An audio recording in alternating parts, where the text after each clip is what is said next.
Hi traders, welcome to my channel. నేను మీ సురేష్. ఈ రోజు నిఫ్టీలో పాసిబుల్ ఎంట్రీస్ గురించి చెప్తున్నాను. ఈ రోజు మార్కెట్ గ్యాప్ డౌన్ తో ఓపెన్ అయ్యి అప్ మూవ్మెంట్ ఇచ్చింది.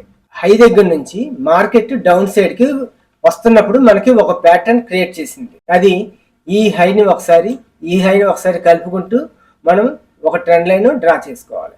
ఇదే ట్రెండ్ లైన్ ని కాపీ చేసుకుని మనము బాటమ్ సైడ్ కూడా పెట్టుకోవాలి. చూడండి, కరెక్ట్ గా అదే ట్రెండ్ లైన్. ఇది ఒక ఛానల్ కింద కూడా అనుకోవచ్చు. సేమ్ ఇలాగే కానీ మనం పెట్టినట్టయితే కిందన ఒకసారి 2 సార్లు 3 సార్లు టచ్ చేసుకుంటూ వస్తుంది. పైన ఒకసారి 2 సార్లు టచ్ చేసింది. ఈ టచ్ చేసిన తర్వాత ఎప్పుడైతే ఈ ట్రెండ్ లైన్ బ్రేక్ చేసిందో మనం ఎంట్రీ తీసుకోవచ్చు. బ్రేక్ చేసిన తర్వాత మళ్ళా సపోర్ట్ తీసుకుని ఈ గ్రీన్ క్యాండిల్ అయిన తర్వాత మనం ఎంట్రీ ప్లాన్ చేయవచ్చు. ఇదే ఎస్ఎంసి ప్రకారం చూసుకున్నట్టయితే చూడండి, ఈ లో నుంచి ఈ హైన్ బ్రేక్ చేసింది కాబట్టి ఇది చేంజ్ ఆఫ్ క్యారెక్టర్ అంటారు. చేంజ్ ఆఫ్ క్యారెక్టర్ అయిన తర్వాత మళ్ళీ కిందకి వస్తున్నప్పుడు ఈ బాటమ్ లో ఈ ఏరియాని ఆర్డర్ ఫ్లో అనేసి అంటారు. లాస్ట్ సెల్లింగ్ ప్రెజర్ అనమాట. ఈ ఎస్ఎంసి కాన్సెప్ట్ ప్రకారం ఈ ఆర్డర్ బ్లాక్ లోకి వచ్చిన తర్వాత మనం ఎంట్రీ ప్లాన్ చేయొచ్చు. చూడండి, ఇది పైకి వెళ్తున్నప్పుడు మనం ఇక్కడ ఎంట్రీ తీసేసుకోవచ్చు. అంటే ఈ ట్రెండ్ లైన్ బ్రేక్ అయ్యి మళ్ళీ సపోర్ట్ తీసుకుని వెళ్తున్నప్పుడు ఇది ట్రెండ్ లైన్ ప్రకారం, ప్రైస్ యాక్షన్ ప్రకారం. ఇప్పుడు ఎస్ఎంసి కాన్సెప్ట్ ప్రకారం ఈ ఆర్డర్ ఫ్లోలో వచ్చి మార్కెట్ పైకి వెళ్తున్నప్పుడు మనం ఎంట్రీ ప్లాన్ చేస్తాం. ఈ క్యాండిల్ దగ్గర మనం ఎంట్రీ తీసుకుంటాం. ఈ గ్రీన్ క్యాండిల్ దగ్గర ఇది స్టాప్ లాస్ దీని కిందకి పెట్టుకుంటాం. ఈ ఆర్డర్ ఫ్లో కిందకి మనం స్టాప్ లాస్ పెట్టుకుంటాం.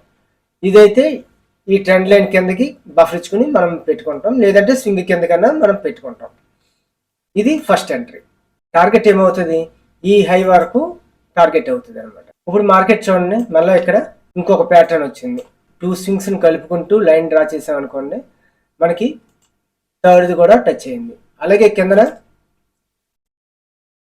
ఇది ఒకసారి టచ్ చేసుకుంటూ మనం లైన్ డ్రా చేసుకున్నాం అనుకోండి, ఈ ప్యాటర్న్ ని ఎక్స్పెండెడ్ వెడ్జ్ ప్యాటర్న్ అంటాం. అంటే వెడ్జ్ ప్యాటర్న్ అంటే ఎలాగ వస్తుంది? మనకి ఈ విధంగా వస్తుంది. వెడ్జ్ ప్యాటర్న్ ఈ విధంగా వస్తుంది. కానీ దీనికి రివర్స్ లో వెడ్జ్ ప్యాటర్న్ వచ్చింది అనుకోండి, దీన్ని ఎక్స్పెండెడ్ వెడ్జ్ ప్యాటర్న్ అనేసి అంటాం అనమాట. ఇలాగ ట్రెండ్ లైన్ తీసుకున్నప్పుడు ఫస్ట్ టచ్, సెకండ్ టచ్, మూడో టచ్ కూడా అవుతున్నప్పుడు ఇక్కడ నుంచి కిందకి వస్తుందని మనకు తెలుసు. కిందకి వస్తూ కింద ఉన్న ట్రెండ్ లైన్ బ్రేక్ చేసింది. ఈ బ్రేక్ చేసిన తర్వాత మళ్ళీ రీటెస్ట్, మళ్ళీ అదే ట్రెండ్ లైన్ వరకు వచ్చిన తర్వాత మనం ఎంట్రీ తీసుకోవచ్చు. అలాగే ఇక్కడ నుంచి డౌన్ ఫాల్ అవుతున్నప్పుడు ఫస్ట్ స్వింగ్ లోని బ్రేక్ చేసింది. అంటే ఇది ఒక సపోర్ట్ లైన్. చూడండి, ఇది ఒక సపోర్ట్. చూడండి, ఇక్కడ ఒకసారి సపోర్ట్ వచ్చింది, ఎక్కడ ఒక సపోర్ట్ వచ్చింది. అలాగే బ్యాక్ సైడ్ కూడా ఇది ఒక సపోర్ట్. కాబట్టి ఇది ఒక స్ట్రాంగ్ సపోర్ట్ లైన్. మార్కెట్ పైనుంచి ఈ సపోర్ట్ లైన్ ని బ్రేక్ చేసి మళ్ళా తిరిగి ఇదే సపోర్ట్ లైన్ వరకు వెళ్ళింది.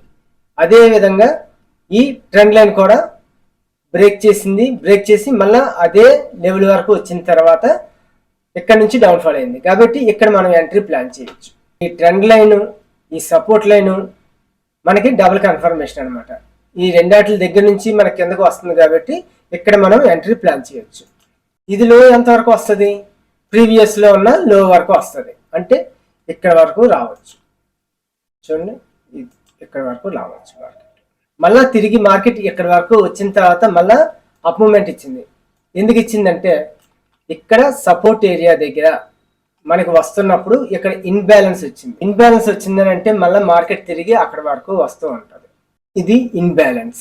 ఈ 3 క్యాండిల్స్ ని కానీ మనం తీసుకున్నట్టయితే ఈ మధ్యలో ఉన్న గ్యాప్ ని ఇన్బ్యాలెన్స్ అంటారు. అలాగే ఈ పైది ఆర్డర్ బ్లాక్, కిందది ఇన్బ్యాలెన్స్. కాబట్టి మార్కెట్ కిందకి వచ్చిన తర్వాత ఈ ఇన్బ్యాలెన్స్ ని కవర్ చేయడానికి మార్కెట్ అనేది మళ్ళీ తిరిగి ఈ ఏరియా వరకు వస్తుంది. కాబట్టి మార్కెట్ టైం అయిపోయింది కాబట్టి అక్కడ మనం ఎంట్రీ ప్లాన్ చేయకూడదు. ఎందుకంటే లాస్ట్ 5 minutes లో మనం ఏమీ చేయలేము అక్కడ. సో ఈ రోజు మార్కెట్లో 2 ఎంట్రీస్ వచ్చినాయి. ఒకటి అప్ సైడ్, రెండోది డౌన్ సైడ్. మనం ఇలాగా ఎంట్రీని ప్లాన్ చేసుకోవచ్చు. అంటే SMC plus price action. Okay friends, ఈ కాన్సెప్ట్ మీకు అర్థమైందని అనుకుంటున్నాను. మీకు ఏమైనా డౌట్లు ఉంటే కామెంట్ బాక్స్లో తెలియజేయండి, నేను రిప్లై ఇస్తాను. Thank you for watching. Please like, share and subscribe to our channel.